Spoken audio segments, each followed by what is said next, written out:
Hi friends, welcome to voice of the people. 4 రోజులుగా cinema పాటల మీద మళ్ళీ చర్చ మొదలైంది. మంజుమేల్ బాయ్స్ చిత్రంలో ఓ పాట తన అనుమతి లేకుండా వాడుకున్నారని సంగీత దర్శకులు ఇళయరాజా మరోసారి లీగల్ నోటీసులతో తెర మీదకొచ్చారు. కాదు, పర్మిషన్ తీసుకున్నామని ఆ సినిమా వాళ్ళు చెప్తున్నారు.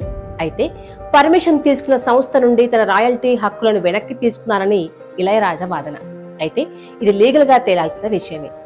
గతంలోనూ బాలసుబ్రహ్మణ్యంకి కూడా ఇళయరాజా ఇలాగే లీగల్ నోటీసులు పంపించారు. స్టేజ్ మీద పాడిన రాయల్టీ ఇవ్వాలా అనే ప్రశ్న ఆ సందర్భంగా చాలా మంది నుండి వచ్చింది. ఇవన్నీ కమర్షియల్ ప్రోగ్రామ్స్, అన్ని డబ్బులతో ముడిపడిన వ్యవహారాలు, అవన్నీ వ్యాపారంతో కూడినవి.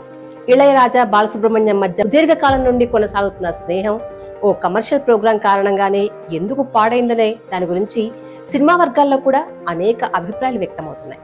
అవి తేలే విషయాలు కాదు, మనలాంటి సామాన్యులకు తెలిసే విషయాలు అంతకన్నా కాదు. అదంతా డబ్బుతో కూడిన వ్యవహారం అనేది మాత్రం స్పష్టం. ఇప్పుడు సాధారణ పాటల ప్రేమికులకి ఒక డౌట్ వస్తోంది. ఇక ఇళయరాజా పాటలు ఎక్కడ పాడినా రాయల్టీ కట్టాలా అని. అయితే ఓ సినిమా పాట బయటకొచ్చాక కమర్షియల్ గా ఎక్కడ వాడినా ఆ పాటని వాడుకున్న వారు రాయల్టీ చెల్లించాలి. ఆ పాటని ఎక్కడ ఫ్రీగా వాడుకోవచ్చు, ఎక్కడ వాడుకోకూడదు, వాడుకుంటే ఎంత చెల్లించాలి, ఎవరికి చెల్లించాలనే విషయాలన్నీ అగ్రిమెంట్ లో ఉంటాయి. కాపీరైట్ యాక్ట్ 1957 ప్రకారం ఆ ఒప్పందాలుంటాయి.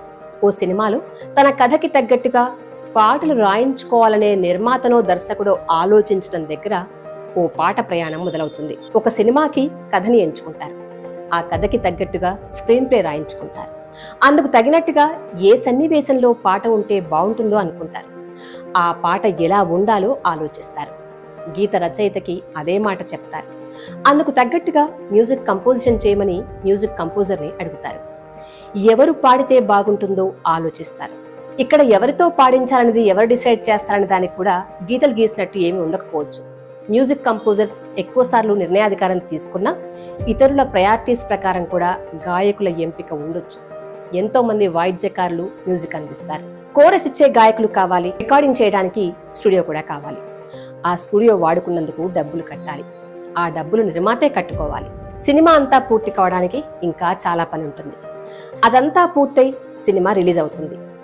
చివరికి ఆ సినిమా మీద హక్కులు నిర్మాతనే దక్కించుకుంటారు.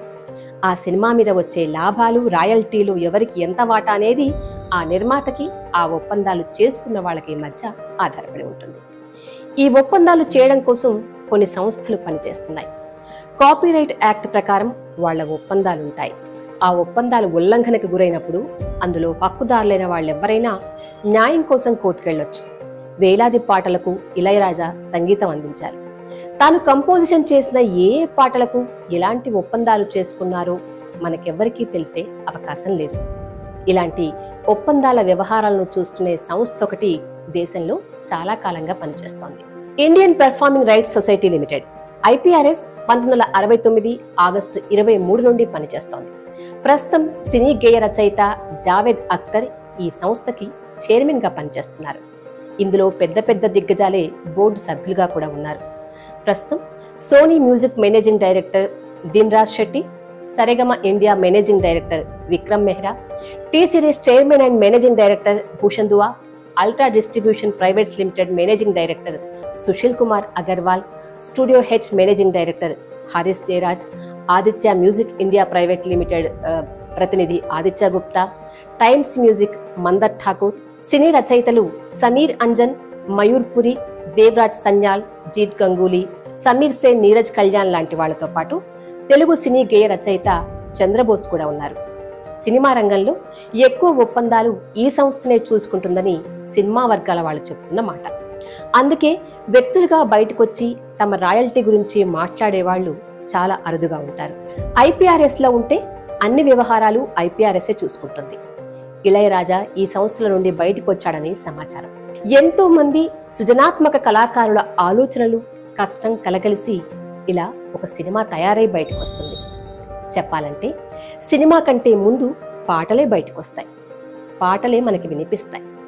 ఒక్కోసారి ఆ పాటలే సినిమాని హిట్ చేస్తాయి, ఒక్కోసారి పాటలే హిట్ అవుతాయి, సినిమాలు మాత్రం ఫ్లాప్ అవుతాయి. అంతగా పాటలకి పాపులారిటీ ఉంది. ఇదంతా ప్రేక్షకులు శ్రోతలు ఆదరించడం వల్లే ఆ పాటకి ఆదరణ దక్కిందనే విషయాన్ని సినిమా రంగంలోని వాళ్ళంతా గుర్తుంచుకోవాల్సినటువంటి విషయం. అయితే ఇక్కడ మరో విషయం కూడా చెప్పుకోవాలి. పాట మన జీవితంలో సినిమాకే పరిమితమై లేదు. పండుగలు, పెళ్లిళ్ళు, ఎన్నికలు ఇలా ఏ ఈవెంట్ అయినా పాటలే వినిపిస్తాయి. అమ్మ పాడే జోల పాటలు మొదలుకొని నాట్లు వేసేటప్పుడు, కోతలు కోసేటప్పుడు ఎన్నో పాటలు జనబాహుళ్యంలో ఉన్నాయి. ఎన్నో జానపద గీతాలు ఒక తరం నుండి మరో తరానికి వారసత్వంగా అందుతున్నాయి.